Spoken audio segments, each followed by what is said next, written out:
Let's bring in Danyelle Musselman, the First Lady of Arkansas basketball. Danyelle, how are you doing this afternoon?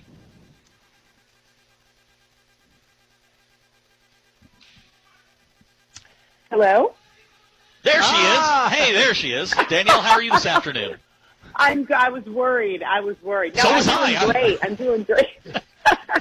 I'm doing great. And you know what? It's better for you guys to have me today because I had absolutely no voice a couple of days ago. Okay. I was a little hoarse from the game. And that's exactly how we planned it. We planned all the technical issues and all of that kind of stuff. So a couple of quick questions here, and we'll kind of start. Where are you in Indianapolis right now? I am not in Indy. I'm in Fayetteville, but leaving for Indy tomorrow about noon. So getting there soon. I can't wait. So your husband, we mentioned that you were going to be on with us today, and your husband has sent us some questions, and I feel like we are we're sort of acting as a medium here, but we're obligated. Yeah, we're obligated because Coach wants us to ask questions. And I guess he's at practice now, so we'll just I guess we're going to hash out some family business here. He asked if you really miss him. I do. I miss him so much, so much. Okay, I'll type that back to him. So much. He also wants. Hey, was that 2 so's or 3? Yeah, that was 3. That was 4. Four. 2 so's is kind of wishy-washy. 3 is very committed to the bit. All in caps. He also wants to know if Duncan's potty trained yet. I'm assuming Duncan's a dog. Duncan is the puppy, and he's like 50% there. So I think that's pretty good. He's still a baby. He's still a baby. So how are Duncan and Swish going to play and interact? Is this going to be a good relationship, or is there going to be some refereeing you may have to do between those two? Definitely some refereeing, but they love each other. But then Swish, the older one, gets tired of Duncan, and Duncan still wants to play. And then, Swish kind of like slaps him and growls at him a little bit. So that's when I have to intervene. But they really love each other, and that makes me happy. I was worried. Now, you know him as well as anybody. There is no chance I'm going to report back to Coach Musselman that Duncan is only 50% potty trained. There'll be more questions. Tell him that Duncan's already, he's got a cell phone number, he's driving, he does neighborhood patrol. He's the okay, now that I will report to him. So, Zach, obviously you know him better than anyone. How hard is this for Eric right now? I mean, they left 2 weeks ago this past Tuesday to go to Nashville and haven't been back to Fayetteville since. In this bubble, for someone with his personality, his being used to the routine, how difficult is this for him to have to go through this experience that is part of this tournament?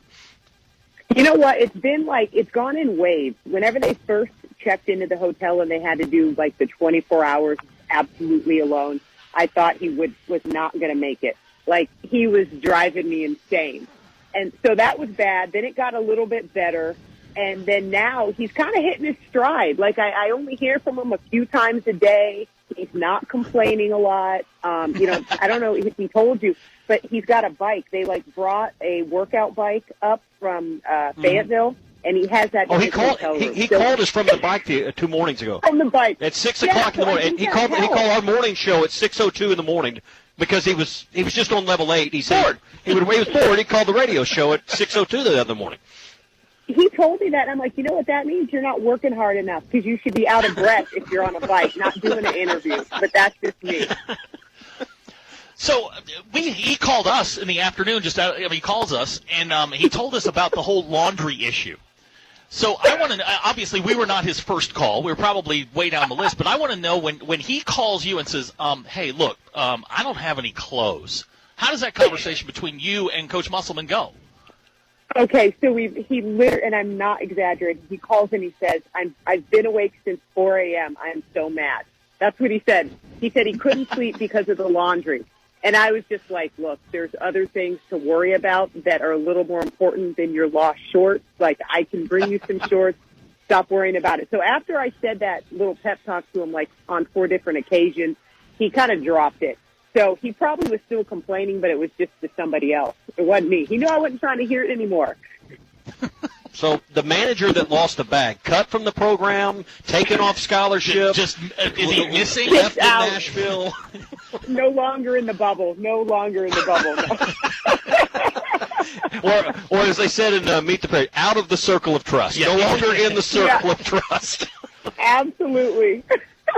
Okay, so now I need you to solve kind of a statewide mystery for us. The game, there's a shot of your husband on the cell phone at halftime of a game.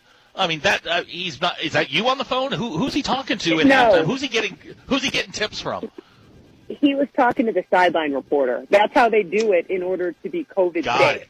Okay. Yeah. Nothing sneaky there. He wasn't getting any I thought tips. maybe his mom was calling. I thought somebody was giving him some great advice, and it just turns out it's the Playboy zone. It's the side, right? If you would have seen a letter delivered, that would have been his mom. But, somebody he's not calling. FedEx a letter. He's not calling on the cell phone. How nerve-wracking is this for you and your kids? And I mean, everybody that's with you in that. I mean, it's not like you've got 17,000 people and you can be anonymous inside these arenas. I mean, you're pretty. I mean, everybody can kind of see how you're kind of going with all of this. Yeah, you know what? It's so nerve-wracking. I'm honestly having a lot of trouble sleeping. I think it's just the time. It's been the past couple nights. I'm kind of full of nerves and excitement. And after that Texas Tech game, I think I slept for 3 hours. Like I couldn't really get to sleep. And then I woke up at like 4 a.m. and I look, and my husband had just texted me. So we just get on the phone in the middle of the night and start talking. But it's crazy because when we went to the Sweet 16 before at the University of Nevada, it was such a high and such a great moment. I honestly felt like, okay, if this never happens again, I'm okay with that. Like, it's so hard to get here, and then here we are just a few years later doing it again. It's more surreal, and especially whenever you look at this team that had some early season struggles, and we've all just really sat there and watched them get better and better and better. It's really something that makes me proud of them, and I just love watching and love being a part of it. And it's a COVID year, so, they've had to face that adversity as well. You kind of led me into my next question, was to compare and contrast the two experiences. I know you hadn't played the game in the Sweet 16 yet, but you mentioned the experience at Nevada. How is this different, at least in the lead-up? I know the game, obviously, is a few days out, but how is this experience different for the Musselman family this time? You know what? Honestly, it's about the same. Both of them, we played Loyola Chicago, which it wasn't like it was some big powerhouse necessarily. It wasn't like we were going against someone that was seated much, much higher than us. And so it's kind of similar in that, where you feel like you're going into a game that you can win. So that's the same. I really think that just being here at the University of Arkansas, it's different because the whole state is watching. At Nevada, you got your Vegas fans that only love UNLV. Like, they don't care. They don't care about what goes on in the northern part of the state. And that's just so different here. And so the reaction from the whole state is what makes this feel differently. Yeah. Can you feel it? You go to the grocery store. I mean, you go to the store, and people, are they afraid? It's like you're throwing a no-hitter. Nobody wants to talk to you. Yeah. They won't even look at you. But you're Danyelle, and I want to say hi, but I can't say hi. Well, it's just funny because, like, my daughter, she's just going about her regular life, and she's like, "Mom, can I have a sleepover? Can such and such come over?" And I'm going over to these people's houses, and I know they're probably like, "So what was the Sweet 16 like?" I know they probably want to ask, but they're just treating me just like a regular mom. So that's pretty much what I think I get. People are trying to, not ask me all the questions that they want to ask. They're playing it pretty cool. So it's spring break week across our state. What is the rule in the Musselman house? Is it bad karma to plan a spring break trip? Is that off limits? Yes. Is there superstitions? 100%. No plans for spring break until like Never. the week of, right? No plans for spring break ever. We just go into it. We hope we're still playing, and then if we are not playing, we try to just see like what flight we can get on. That's 100% the truth. And if you So stay I at didn't Motel plan 6, anything then for that's this the way it week. is, you know? Yeah. Yeah. I'm like, whatever's open, like we might have to go to Eric's mom's house in San Diego. It doesn't matter. If we weren't playing, we would just figure out something at the last second. We see him on TV, and, I mean, he's clearly got more energy than most of us. I mean, he is just nonstop. What is he like the night before a game, especially a tournament game? You're getting ready to go play, Texas Tech. What is he like that night before? Is he just a ball of energy and can't sleep? Yeah, 100%. But it's worse after the game. He at least, I feel like, gets a little bit of sleep the night before a game because he kind of makes it a priority and tries to calm himself down. But the night after game, there's no shot at getting him to calm down, getting him to go to sleep, getting him to get off of his iPad, getting him to stop texting people. Like, that's how the whole pool house thing came, because he would just keep me up all night doing all that nonsense. I'm like, hey, I got to try to go to sleep here. Yeah. Kids got to get to school in the morning. So exactly. He made the comment yesterday in the Zoom press conference about, and he's, somewhat famous for not wearing the coat and tie, not wearing the suit. And he said, if I don't have to wear the suit and the hard shoes, I grew up in San Diego again, that'd be great for him. So what's the one occasion? Where would the one occasion be that, hey, you're putting your foot down and he's putting on the coat and tie? Is there such an occasion you could drag him to? Oh, yeah. I actually said this on Twitter last night. I said, you're not walking Mariah down the aisle in a polo, just so you know. But he's good. That's like 20 years away. He's got 20 years. He said 25, but that's no argument. I've got a 9-year-old girl. Put that thing off as long as you possibly can. You don't want to walk him down the aisle anytime soon. We're talking with Danyelle Musselman, and I got to ask, the polo he wore on Saturday, we're not going to see that again, right? I don't think red so. One I think, thank you. No, you didn't like that one? So that's a Tiger Woods polo, right? Yeah, I can't. That was not my favorite. No, don't listen to Zach. No, I think he has another one because he sent me a picture. I literally think they went out and special ordered something to wear. If that's what the plan that they're still following, that's the last that I heard was they were running out to get this other polo. So it should be something new. I don't want to offend your eyes. Thank you. So I'm guessing any of the staff shirts that are worn during a game that you come up short and lose, those are out forever, right? Those are donated to the Salvation Army. You never wear those shirts again, right? No, especially a bad loss or just something with bad karma. If we don't shoot well, I mean, those are out. Like the Missouri game those this year out. at home. Yeah, exactly. I don't know what they wore against Missouri at home, but those got burned out in front of the arena probably. Burned because, of course, it was the jersey's fault. Not the players, not nothing but the jerseys. And we've got a text question from one of our listeners. Greg in Fort Smith wants to know whose idea it was to get the puppy. Oh, that was me and Mariah. She wanted a hamster. This is how the puppy came. She wanted a hamster, and I was like, yeah, that's not going to happen. I'd rather have a dog than a hamster. And so I'm the only coach's wife stupid enough to freaking bring a puppy home. The morning of the LSU game is when I brought this puppy home. Could there be a more hectic time of the whole season for me to bring a puppy home than right So the puppy's to blame for the 2-game losing streak. This was back in January? We're blaming Duncan for the okay. This is just the recent one. The puppy's only on the revenge tour. Okay, SEC tournament. Duncan can stay then. We'll let Duncan stay. The puppy's, he's 11 weeks old. He's super little. And only 50% potty trained. By the way, I lied. I said he was driving and doing neighborhood watches, so you're all good there. We're talking with Danyelle Musselman. What's he like when things don't go well? I mean, again, we see him very publicly, but I mean, you see him when he comes home and things haven't gone well. Whether it was an ugly win or a loss. How is he on those particular occasions? I mean, he's horrible. I can't even really sugarcoat it and say that he's okay. He's horrible.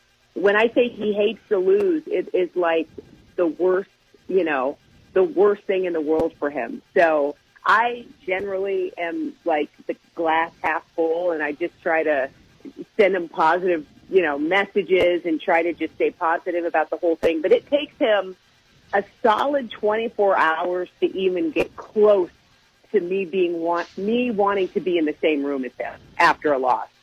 Usually I just can't even deal with them. I'm we're staying out of your way because it's that bad. It is. But, I mean, we're So how long- married. This is like 12 years, so I'm used to it. It's not kind of like this, I'm just like, it is what it is. So 24 hours to get over a loss. How long to get over a big win? Oh, my goodness. I mean, that goes on and on and on. They savors that until the next game. So at least he usually doesn't carry the loss all the way, if it's 4 days until another game, because he's got prep work and he's got to start focusing on the next thing. So he eventually knows that he has to move on. Yeah. When do the nerves kick in for you? I mean, you're obviously you're home, you're getting ready to head that way. I mean, when will it finally hit you that, okay, we're in the Sweet 16, this is a big deal? Oh, well, now they're kicked in now. They probably will get terrible when I land in Indy tomorrow. And by the day of the game, I'll be lucky if I can even eat. So it's like a slow burn. It just gets worse and worse and worse. So, have you tried any of that hot cocktail sauce down at St. Elmo's? Yes, I have. And I was at dinner with 10 people. Only me and one other person tried the shrimp cocktail with the horseradish on top, and I did get one piece down, but not without tears forming in my eyes. Have you guys had that? Yeah, I had Ty bring me a bottle back, and it will get your full and undivided attention. Your sinus cavities are ignited after having that. It's a different kind of burn. And why do the waiters push it so much? As soon as you sit down, they're like, "Oh, you need to get the shrimp cocktail." Well, they've got a backlog of it. They've got so much of it, they got to get rid of it. That's why they push it so hard. Totally. We're talking with Danyelle Musselman. What's like a pregame meal? Like if you guys are sitting down, the two of you, you're gonna obviously can't do it in the bubble. But how long does it take? Like if you're having dinner with him, for him to mention basketball, and you're like, "Hey, dude, we're on a date." Oh, we've never had a date in which he did not mention basketball. That's never happened. Maybe the very beginning when he was trying to convince me that he was like a normal person, but now that I know him, that's never happened. How long did it take for you to figure out he wasn't normal? You know what? I would say about 6 months. Really? Wow, he hit it that well. Yeah. Oh, he hit it well. And, I mean, the thing is, people don't know this. A lot of people don't. Eric was not coaching whenever I met him. He was basically doing broadcasting, and he was just a single dad. And so this whole coaching thing was not what I signed up for. That came to the picture, a little bit later. Wow. I was already married. At that point, I was married with a kid, and I'm like, who said I wanted all this? That gives you something to remind him of frequently. Yeah. You just say, you brought me into this. Right. Danyelle, we wish you the best of luck. Have a safe trip up there. Bring home the W's, and we'll hopefully do it again. We can talk about the Final Four. Absolutely. Thank you, guys. Thanks. Be safe. It's Danyelle Musselman Bye-bye. here on the Ruscin and Zach Show, and talking about her husband, Eric Musselman. They play Saturday, 6:25. TBS, you can hear it right here, beginning at 5:45 at the pregame show.